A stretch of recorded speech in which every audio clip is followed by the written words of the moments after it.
오늘부터 우리가 쭉 살펴가는 내용은 예수님께서 마지막 십자가를 향해서 올라가셨던 그 한 주간에 있었던 일들을 또 우리가 살펴가게 됩니다. 그러한 일들을 살펴가면서 우리 자신이 고난과 어려운 때에 더 우리 주님을 가까이 하고 주님 앞에서 우리 자신들의 마음, 우리들의 모습을 잘 살펴보면서 이런 기회를 통해서 하나님의 크신 은혜를 다시 충만하게 누리는 기회가 되기를 바라고, 주님을 따라 섬겨가는 저와 여러분의 신앙과 또 자세가 더 좋은 모습으로 회복되어지는 그런 시간들이 되기를 바랍니다. 복음서는 예수님의 탄생으로부터 예수님이 행하셨던 공생의 사역, 또 그 가운데서 십자가를 향하신 죽음, 또 다시 부활하신 사실, 그리고 승천하신 그 사실까지 우리에게 잘 알려주고 있는 역사적인 기록을 담고 있습니다. 이 복음서 가운데서도 특별히 예수님이 마지막 한 주간 예루살렘으로 오르신 그때로부터 십자가에 죽으시고 부활하신 이 마지막 한 주간에 관한 이 기록은 복음서의 상당히 많은 부분을 차지하고 있습니다. 예를 들어서 말씀드리면 마태복음과 마가복음, 이 복음서에서는 예수님의 마지막 기록에 대한 이 분량이 어느 정도가 되냐면 전체 복음서 중에서 3분의 1 정도의 분량을 이 한 주간을 소개하는 데 할애하고 있습니다. 누가복음 같은 경우에는 4분의 1 정도를 예수님의 이 한 주간에 집중해서 있었던 일들에 대한 자세한 기록을 담아주고 있고요. 네 번째 복음서 요한복음은 전체 가운데서 무려 2분의 1 정도, 반 정도나 되는 많은 분량을 예수님의 한 주간에 관한 자세한 기록을 담아주고 있다고 하는 것입니다. 성경 가운데서 이렇게 많은 분량을 차지해서 자세하게 소개하고 있는 부분은 이 부분들 외에는 없는 겁니다. 성경 계시 가운데 가장 밝히 자세하게 우리에게 기록을 담아내주고 있는 부분이죠. 우리가 하나님께로부터 구원의 은혜를 받는 이 모든 일들이 바로 여기에 집중이 되고 있기 때문에 이렇게 자세한 기록을 우리에게 담아주고 있다고 하는 것입니다.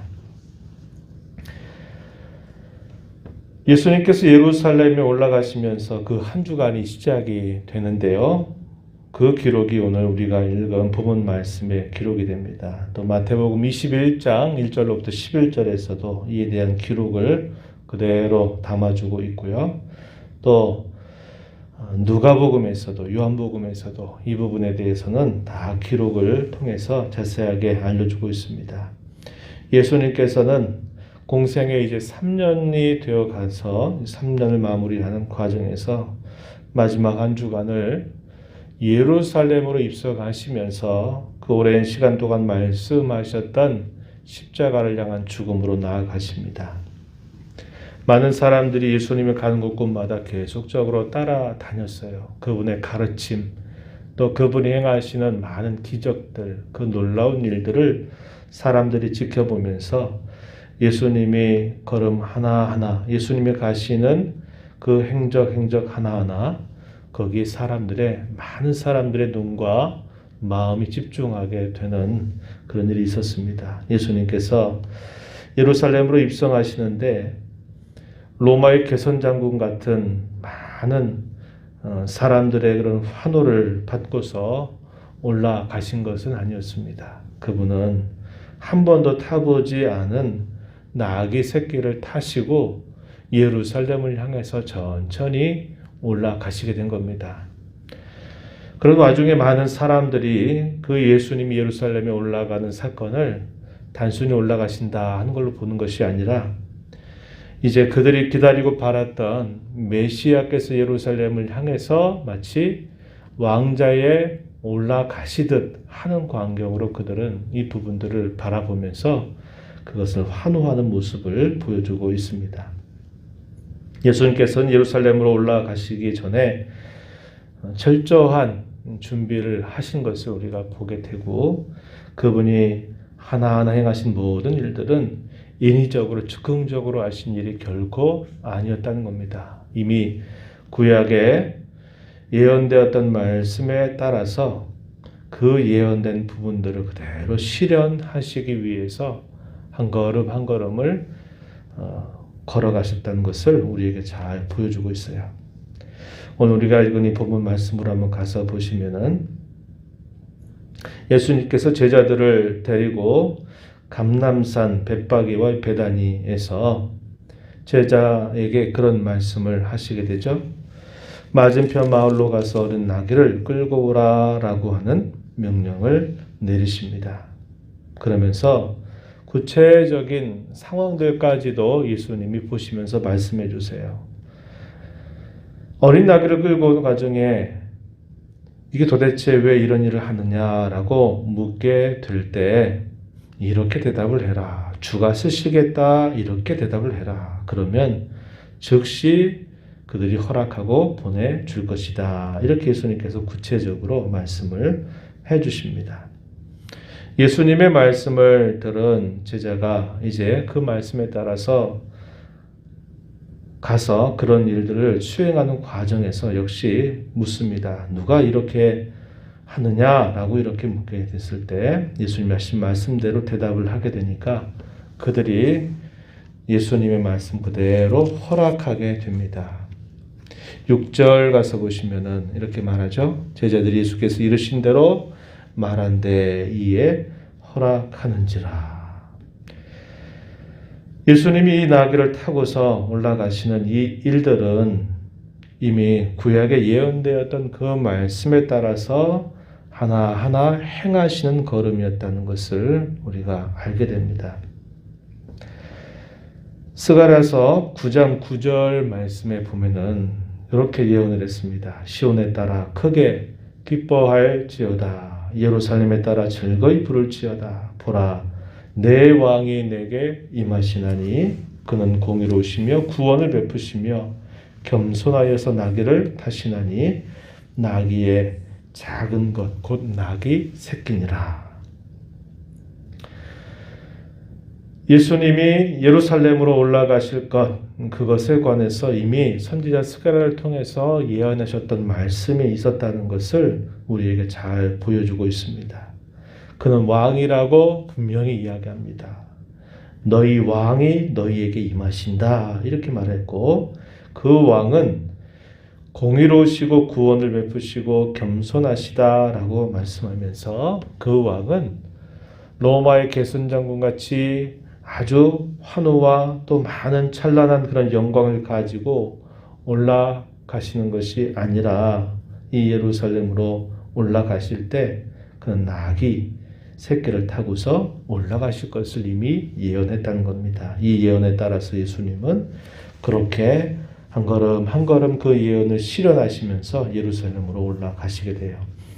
올라가시는 그 모습을 묘사해 주기를 우리가 읽은 본문 7절 8절 말씀에 보면은, 제자들은 어떻게 하느냐, 자기들의 겉옷을 벗어서 나귀의 안장으로 깔아 드립니다. 그리고 많은 무리들은 어떻게 하느냐, 자신들의 겉옷을 벗어서 예수님이 예루살렘으로 가는 그 길을 깔게 됩니다. 그리고 그 주위에 있는 종려나무 가지를 꺾어서 그 종려나무 가지들을 가지고 흔들어 대면서 앞에서 수행하면서 또 뒤에서 따르면서 예수님을 향해서 환호하면서 외치게 되는데, 어떤 말씀을 외치느냐, 9절 가서 보시면은 이렇게 말하죠. 호사나 찬송하리로다. 주의 이름으로 오시는 이여 찬송하리로다. 오는 우리 조상 다윗의 나라여 가장 높은 곳에서 호산나. 큰 소리로 이렇게 사람들이 환호하면서 예수님의 이 예루살렘을 향해서 가는 그 걸음을 함께 수행하는 모습이 나타났습니다. 이 말씀 우리가 얼마 전에 읽었던 시편 118편 25절과 26절에 있는 예언의 말씀을 따라서 이러한 환호하는 찬송 소리가 울려 퍼지게 된 것을 보여주고 있습니다. 거기 말씀해 보면 이렇게 말하죠. 여호와여 구하옵나니 이제 구원하소서. 이걸 다르게 뭐라고 표현하냐면 호산나라고 말합니다. 호산나. 우리를 구원하소서. 그런 뜻을 가지고 있는 말이죠. 시편 118편 25절에서 여호와여 구하옵나니 이제 구원하소서. 여호와여 우리가 구하옵나니 이제 형통하게 하소서. 여호와의 이름으로 오는 자가 복이 있으며 우리가 여호와의 집에서 너희를 축복하였도다. 이러한 말씀에 따라서 많은 무리들이 예수님을 환호하면서 호산나 호산나 이렇게 외치게 됩니다. 그러면서 주의 이름으로 오시는 이여 성전을 향해서 올라가시는 그 예수님을 향해서 이렇게 예언적으로 표현을 한 겁니다. 그리고 우리가 여호와의 집에서 너희를 축복하였다라고 말하면서 그 메시아를 환호하는 사실들에 대한 예언이 소개된 대로 그대로 그러한 모습이 실현된다는 것을 보여주고 있다는 겁니다.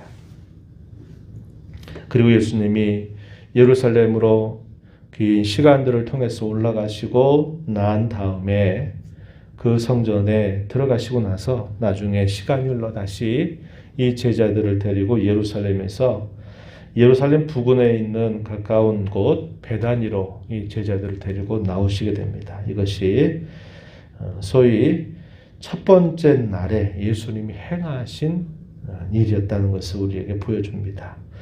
마태복음이나 이 마가복음에서는 그 외에 어떤 일들을 하셨는가에 대한 기록을 남겨두고 있지 않습니다. 우리가 읽은 이 마가복음 11장 12절 가게 되면 이제 하루가 지난 다음 날 했었던 일들에 대하여 기록을 해주고 있는데 누가복음에서는 또 하나의 기록을 우리에게 덧붙여주고 있습니다. 그 기록이 어떤 기록이냐면 누가복음 19장 41절 가서 보면은 많은 사람들이 예루살렘으로 올라가시는 예수님을 환호하는 소리로 그 예루살렘을 가득 채웠다가 이제 예수님이 예루살렘에 올라가셨을 때 그 환호하는 소리가 잦아들게 될 즈음에 예수님께서 행하셨던 일이 하나 있어요. 그게 뭐냐면 놀랍고도 당황스러운 일이었을 겁니다.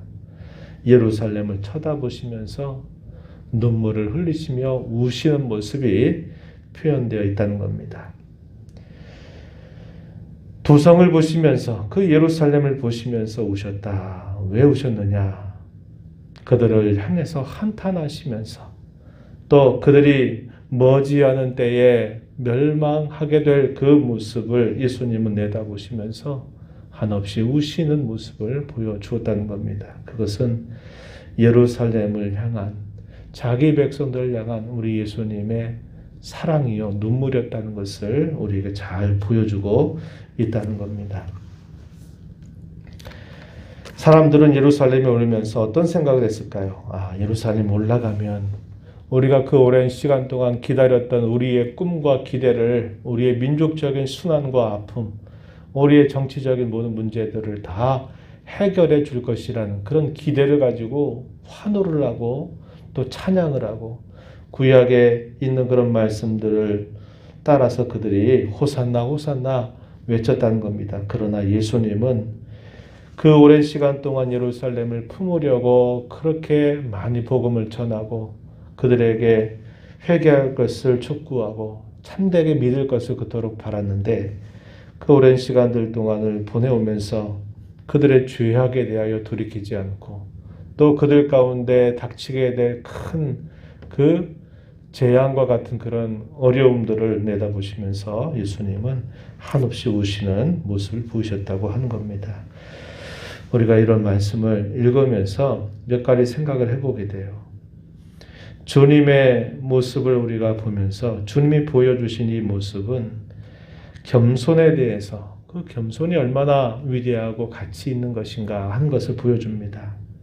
또한 그분은 고난이라고 하는 것이 주는 그 가치가 무엇인가를 보여주세요. 겸손하여서 나귀 새끼를 타고 오르신 그 예수님의 모습을 통해서 하나님을 따라 섬기는 사람들이 어떠한 삶을 가져야 될까 할 때 예수님은 친히 겸손이 얼마나 위대하고 가치 있는 것인가를 보여주셨다고 하는 겁니다. 로마의 장군들이 전쟁에 나가서 승리하면서 그 영광스러운 광경으로 로마로 다시 돌아오는 그런 행렬과는 너무나 대조되는 겸손한 모습을 보여주시고 있다는 겁니다. 그것은 주님이 세우시는 나라, 주님이 이끌어 가시는 그 백성들에 대한 주님의 기대가 겸손이어야 된다라는 것을 우리에게 잘 보여주고 있다는 겁니다. 우리가 잘 아는 것처럼 no cross, no crown, 십자가, 고난이 없다면 영광도 없다라고 하는 것처럼 예수님은 우리에게 주어질 영광은 고난이라고 하는 이 과정을 통과해서 주어지는 것이다 라는 것을 친히 몸소 우리에게 보여주셨다는 겁니다. 그래서 주님을 믿고 따르는 성도들은 이 고난이라고 하는 것을 낯설지 않고 이 고난을 통과하여서 더 큰 영광에 이르게 된다는 이 사실들을 기억하며 우리 남은 생애를 살아가야 됨을 배우게 되는 것입니다. 제자들은 그 옛날에 이러한 그 예수님이 예루살렘으로 오르셨던 모습들을 끊임없이 회고하면서 생각했을 거예요. 예수님이 하셨던 그 생각과 그 걸음, 그가 보이신 그의 모습을 따랐던 자신들의 과거의 모습들이 얼마나 딴 생각을 하고 예수님을 따랐었는가 하는 것들을 보게 될 겁니다. 되새기게 되었을 것이에요. 우리는 한껏 우리의 생각과 우리의 기대, 우리의 뜻, 우리의 바람이 이루어지는 줄을 기대하고 그토록 예수님을 환호했건만 예수님이 올라가셨던 그 예루살렘의 그 길은 우리의 기대와 전혀 다른 길이었고, 그러나 그분이 가셨던 그 길이야말로 진정으로 세상을 구원하고 많은 사람들에게 하나님의 크신 사랑을 보이신 길이었다는 것을 그들은 깨닫게 되었을 것입니다. 그러면서 그들이 제자로서 어떻게 주님을 섬기고 어떻게 주님을 따라가야 될지를 끊임없이 되새겼을 것이에요. 주께서 말씀하신 것처럼 너희 중에 크고자 하는 자는 오히려 섬기는 자가 되어야 하겠다. 너희 중에 나를 정말 따르려고 한다면 너희 자신을 부인하고 너희 십자가를 지고 나를 따라야 된다라는 것을 예수님은 말씀해 주셨던 것입니다. 우리가 오늘 예수님을 따라 섬겨가는 우리의 삶의 자세가 어떠해야 될까를 우리 이 말씀을 통해서 깊이 되새기게 됩니다. 내 뜻이 아니라 주님의 뜻을 항상 먼저 앞세우고 내 생각과 내 의지, 내 경험을 앞세우지 말고 우리 자신을 끊임없이 부인하면서 주님의 뜻에 우리의 마음을 맞춰 섬겨 살아가는 저와 여러분이 되기를 다시 한번 깊이 다짐하고 기도하며 힘써가는 모두가 되기를 진심으로 바랍니다. 하나님 아버지 감사합니다. 예수님께서 십자가에 올라가셨던 그 걸음 하나하나가 우리에게 얼마나 큰 교훈을 주시는 걸음이셨으며 주님이 당하셨던 그 고난을 통해서 우리를 살려주신 그 크신 은혜를 저희가 다시 한번 하나하나 살펴가는 시간들을 맞게 하여 주셨습니다. 주님이 가셨던 그 한 주간의 걸음들을 되새기며 저희가 받은 은혜가 어떠한 것을 잘 깨닫게 하시고 주님을 모시고 살아가는 저희들의 걸음이 당시의 무리들처럼 당시에 가까이서 수용했던 제자들처럼 주님을 어떻게 섬기는 것이 가장 가까이 섬기는 것인지를 배워가는 귀한 시간들이 되도록 인도하여 주옵소서. 겸손하셨던 주님, 고난을 마다하지 않고 그 고난을 자원해서 그 고난을 담당해 주셨던 그 사실들이 오늘 저희에게 놀라운 생명을 주고 이 땅을 살아가는 하나님의 백성된 저희가 어떻게 주님을 섬겨가야 될지를 잘 배우게 하여 주셨사오니 이 하나하나를 통하여서 저희들의 신앙을 점검하고 바르게 세워가는 귀한 시간들이 되게 해주시기를 원하고 바랍니다. 은혜의 보좌 앞에 나와서 아버지의 은혜를 간절하게 구하는 모든 심령들의 간구에 귀를 기울여 주시고 응답하여 주옵소서. 예수님 이름으로 기도하옵나이다. 아멘.